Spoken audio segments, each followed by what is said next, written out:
lots of anticipation for the marquee grouping with Ricky Fowler playing with Tiger Woods and Phil Mickelson on Thursday and Friday.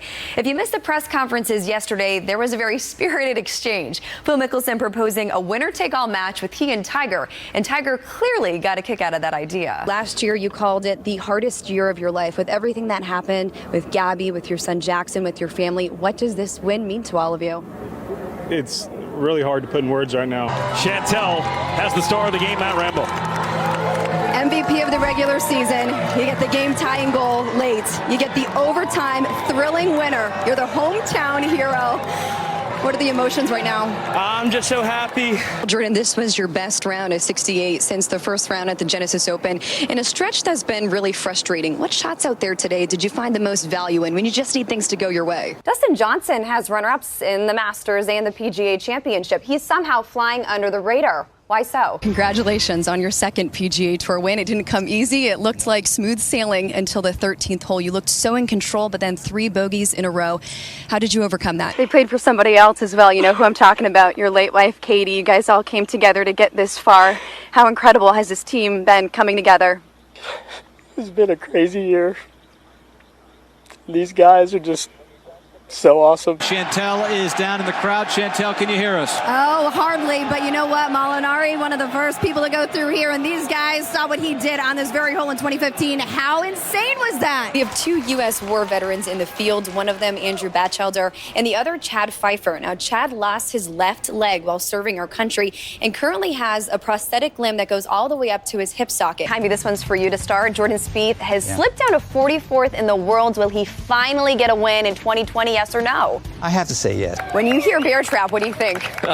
Survival, difficult, brutal. I mean, it's nothing. It's not too many positive terms, unfortunately. Absolutely. There are plenty of reasons to be glued to golf this week, not just because it's a place Tiger has won 8 times or the fact that he earned his way into the field sneaking in last minute, but he's coming off of back-to-back top 10s, the latest being at the Open 2 weeks ago. Lisa Cornwell is on site in Ohio, tracking all things Tiger and the rest of the action from Firestone's farewell. Lisa, what's Tiger saying about this final trek at Firestone? Everybody is talking about coronavirus, and for good reason. It has impacted every corner of the world and every industry, including golf. The LPGA already canceled 3 tournaments so far this year.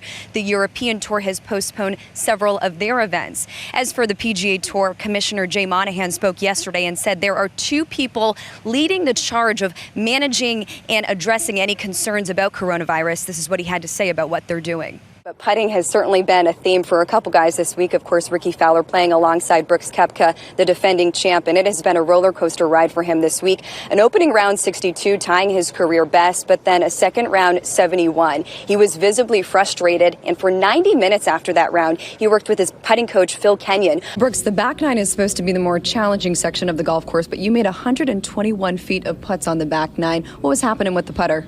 Yeah, I mean, I felt good all day on over the ball. Kyle, it all comes down to this. You have a lot of experience in professional lacrosse. You've been in championship games before. What makes this one different?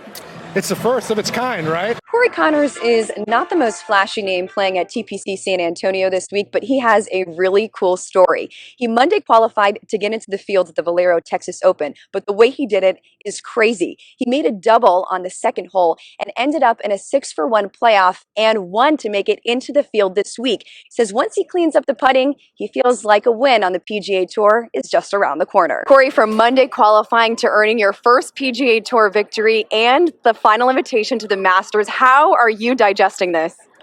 It hasn't really sunk in yet. A year ago, John Senden left golf to help care for his 14-year-old son in his fight with a brain tumor. John said his son's health has improved enough for him to return to playing on the PGA Tour. That's one of the really extraordinary parts of this program. So true and so valuable, and both of you are great role models and examples of why this program works. You sift through the applications yourself as if you're not busy enough with other sports, with golf, with all your travel.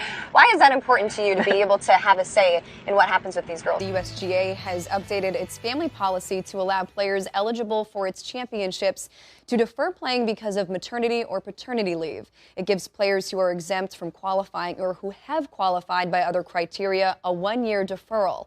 Players can ask for a 1-year extension of the deferral if the USGA agrees to the exceptional circumstances of the request.